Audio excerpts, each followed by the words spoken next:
तुम्हारे परवरदिगार ने न तो तुमको छोड़ दिया और न तुमसे नाराज ही हुआ, और आखिरत तुम्हारे लिए दुनिया से कहीं बेहतर है, और तुम्हारा परवरदिगार तुम्हें अनकरीब इतना कुछ अता फरमाएगा कि तुम खुश हो जाओगे।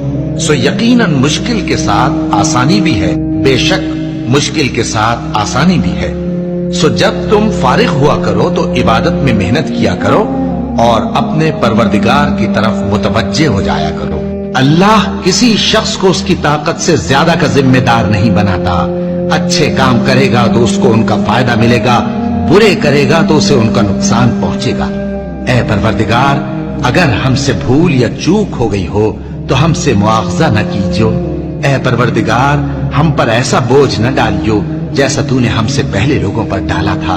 ऐ परवरदिगार, जितना बोझ उठाने की हम में ताकत नहीं उतना बोझ हम पर न रखियो, और ऐ परवरदिगार, हमारे